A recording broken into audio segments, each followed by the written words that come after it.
Salam sejahtera, Tan Chia Hao, dan salam Sarawakku sayang.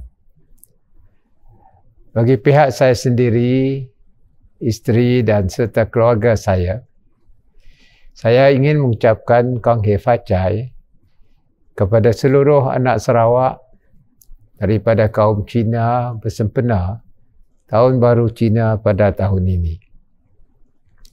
Walaupun suasana masih tidak mengizinkan saudara dan saudari bersukaria seperti selalunya disebabkan oleh pandemik COVID-19, saya amat berharap tradisi menyambut Tahun Baru 2020, iaitu Tahun Harimau, mengikut kepercayaan kaum Cina, tetap mempunyai signifikannya mengikut tradisi kaum Cina sejak turun-temurun. Saya amat berharap saudara dan saudari bergembira di samping ahli-ahli keluarga terdekat, khususnya mereka yang lama sudah tidak kembali ke pangkuan keluarga akibat PKP yang telah dikenakan 2 tahun kebelakangan ini. Dear friends, the tiger is a magnificent animal that is king of the beasts. I was told that according to Chinese tradition, the tiger symbolizes strength, braveness, and a defender against evil. In the current and difficult situation that we are facing, these traits of the tiger are indeed the qualities that we all need to overcome the challenges that are coming our way and be able to stay on top of adversities. May the year of the tiger bring us prosperity, strength in unity, good health, and the courage to weather any difficulties in the year ahead during this time of the pandemic. There is no denial that the pandemic has caused much disruption to our personal life and the economy. Only our determination against all kinds criticism and to make changes in the interest of our people and the economy has appeared to bear fruit now that the daily infection rate has gone down to 2 figure or 1 figure sometimes. We have entered phase 4 of the National Recovery Plan NRP, but still we have to be vigilant to prevent another spike. We should acknowledge that all the hard work of SDMC and our frontliners and the well rolled out vaccination program is paying off. I do hope that the few 100,000 of people who have not come forward to receive their booster doses would do so as soon as possible in order to have their immunity against COVID further strengthened. We have just undergone the 12th state election with stringent SOPs. Amidst the pandemic, it was not an easy decision to hold a general election, as the safety of our people is paramount in our mind. But somehow, the state election must take place as it did because this is the requirement of our state constitution. Thank God, the state election has been smooth and there is no post-election COVID spike of late. As head of the GPS government, I must thank the Rakyat for returning GPS with a resounding mandate as a government to administer the state for the next 5 years. I would like to particularly thank our Chinese friends who have shown tremendous confidence in the GPS administration, and my promise of a more meaningful Chinese participation in the government has not been a hollow promise, as proven by the appointment of a deputy chief minister from the Chinese community. The GPS government has triumphed with a 34-point manifesto that has embodied our sincere promise to look after the welfare and interests of our people and bring the state to greater heights in development. We have triumphed because we have shown the people that the GPS is capable of forming a credible government with sound social and economic development policies.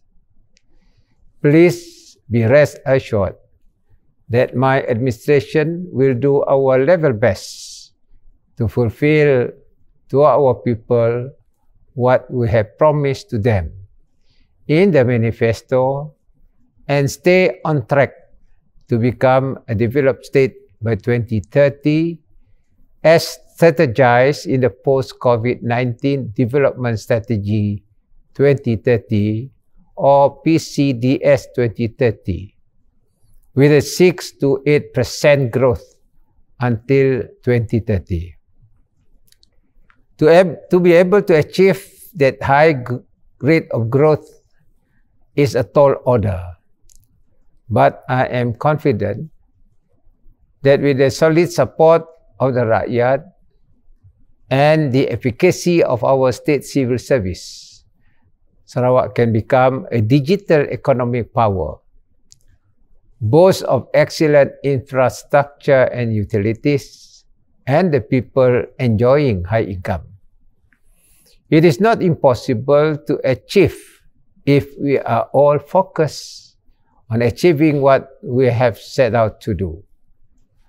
I want our civil servants to work hard to ensure that all projects that have been launched are completed on time or without further delay. Now that the pandemic has eased off, there is very little reason for the completion of projects to be delayed for the benefit of the Rakyat and to transform our infrastructure. Dear friends, upon entering phase 4 of the NRP, most sectors of the economy have been opened and people are allowed to go back to work. But still, we will continue to assist to lessen the burden of our people with non-cash assistance under BKSS 8, which I will launch a few days' time as promised.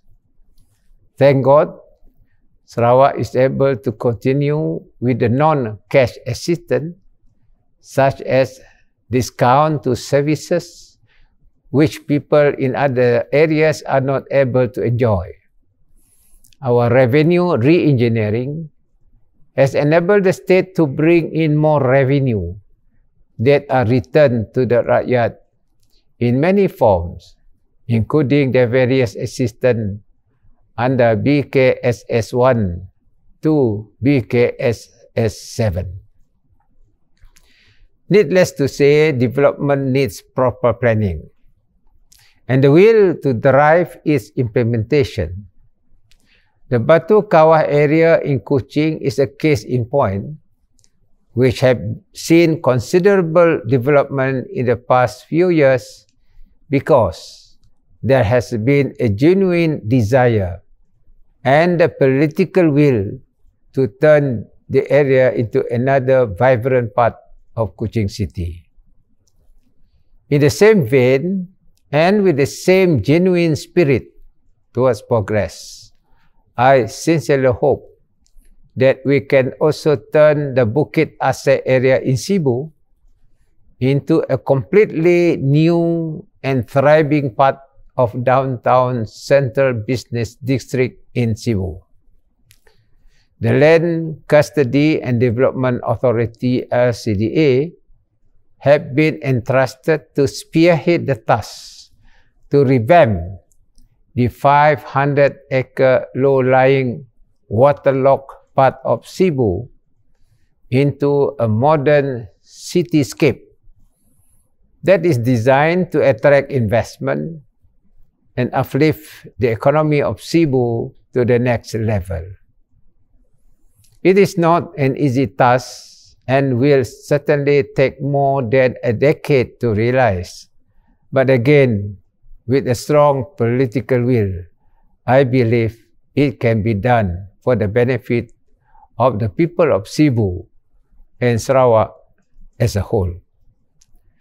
Saudara dan saudari yang saya kasihi, sebagai Ketua Menteri, saya amat yakin Sarawak mampu mencapai impian untuk menjadi sebuah negeri maju menjelang 2030 jika rakyat terus mempunyai tekad untuk bersatu demi perjuangan Sarawak yang lebih besar. Dalam pada itu, kerajaan GPS sebagai sebuah kerajaan yang bersifat inklusif sentiasa berusaha untuk memastikan tiada mana-mana kumpulan atau kaum yang akan tersisih daripada mengecapi nikmat pembangunan.